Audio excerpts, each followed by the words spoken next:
All right, welcome back to my channel. Today we're talking about televisions from 2021 that you may not want to pass on. Now, I know that we are in the heat of the conversations around the Samsung S95, the Sony A95K, the new LG G2 and the new LG C2, etc., etc., etc. Now, keep in mind, right now, as we move from the 2021's end of stock to the releasing of the 2022 versions of these televisions, we're going to see the lowest price points, and you're going to see some crazy prices today that may make you not wait, but go ahead and pick up one of these 2021 versions. You're going to see that everything is on sale right now from 2021.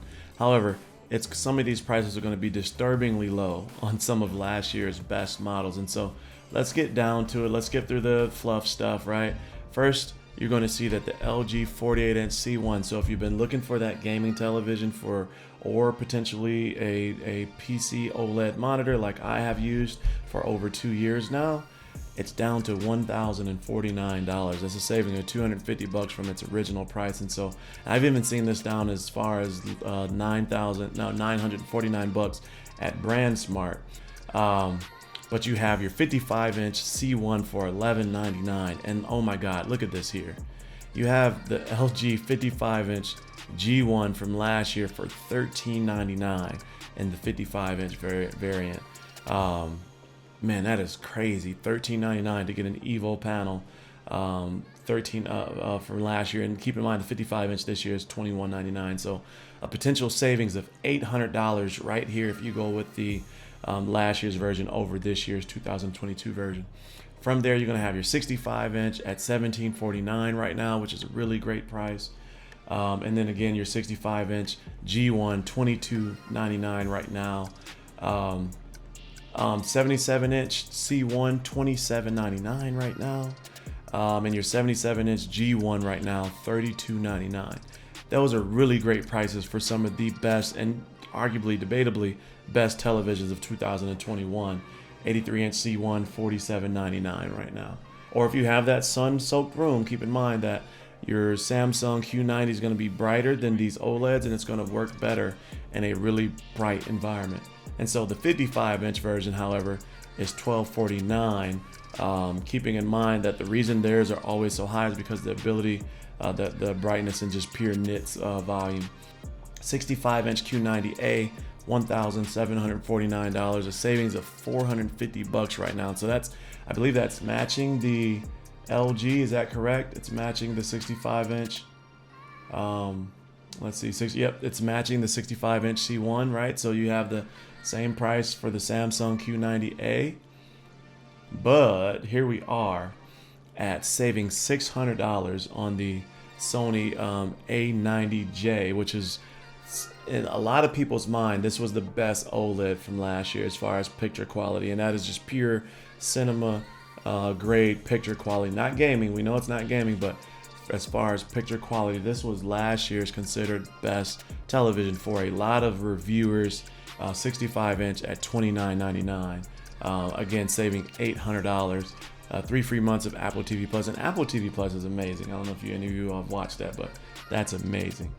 83-inch, $59.99, saving $2,000 off the A90J for the 83-inch. For those of you that are budget conscious, here's last year's, it's kind of like the second year in a row that Hisense has done this, but last year's 2021 value of the year pick, if you will. And so you have your 55-inch for $749. You have, it also comes with Apple TV Plus. You have your 65-inch for $999. And then you have your the gaming aspects of this, the 65-inch for $799, the U7G,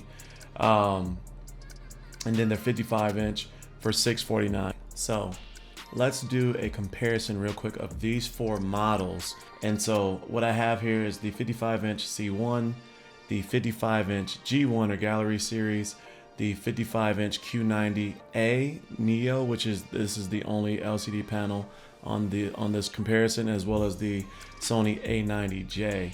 You have the 55-inch or the 55-inch C1, excuse me, $11.99. The 55-inch G1 down to $13.99, and the 55-inch Q90A down to $1249. And then you have the Sony A90J, the 55-inch, down to $21.99. Now that is a full $1,000 more than the 55-inch C1, and about $800, not about $800 more than the G1. And so up to you and your, I guess, preference as far as like your processing and all of those good things, gaming, etc., if that is worth $800 to $1,000 more. Same thing across the board, 4K, 2160, 55-inch. Again, the LCD Q90A is the only LCD or LED panel television there. As far as smart assistants, right? And so you see that LG has Google, Amazon, and then you see the Samsung has Amazon as well as Bixby. And then you see that Sony has Amazon as well as Google Assistant. And so you have your LG having both Dolby Vision, HDR10, and HLG. You have, it's the same for Sony as well, right? They have HDR10, they have HLG and Dolby Vision. The big difference here is that Samsung still, across all of its versions, because of the peak brightness that they feel that their QLEDs have been able to get to, they don't need the Dolby Vision, and so they are HDR10 plus as their highest standard of HDR formatting, if you will. 120 hertz across all screens, HDMI 2.1. Your average will have, your LGs will have 4. I believe the Samsung has 2 and the Sony has 2. Correct me if I'm wrong in the comments. Full array local dimming, right? You're only going to see that on the LCD panel, and keep in mind that that one's not going to have your true blacks like your OLED versions. Keep in mind that out of these 4 panels, the Samsung is going to get the brightest by far. And so if you have a sun-soaked room, you're going to want to look at that one as a potential for your space. Screen mirroring technology, so you have Apple AirPlay 2 and Miracast in both the LG's variants. You have SmartThings in the Samsung variant, and you have Miracast and Apple AirPlay 2 in the Sony as well. I wanted to make sure that you all were aware that last year's models are deeply on sale right now.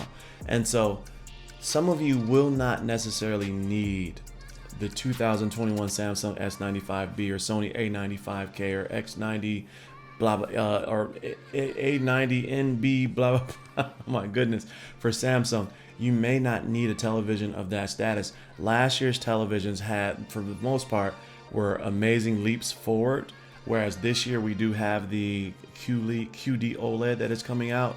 Some of you are going to be better served going with a 2021 model, especially if you're going to be using this primarily for gaming in a light controlled environment. Your OLEDs from last year, your LG OLED and EVO OLED, G1 is going to be phenomenal. And then if you're in a sun-soaked room, in a very bright room, that Samsung Q90NA or whichever one it is going to be a phenomenal television for you. So let's chat about that in the comment section below. If some of you have models 2, 3, 4 years old and you're looking for that initial update or upgrade, 2021's versions are going to be just fine for you, and you may be able to save upwards of almost $1,000 by going with the 2021 version over the 2022 version. And so looking forward to hearing your thoughts in the comments. As always, stay cozy in that crazy world, and I'll see you in the next video. Peace.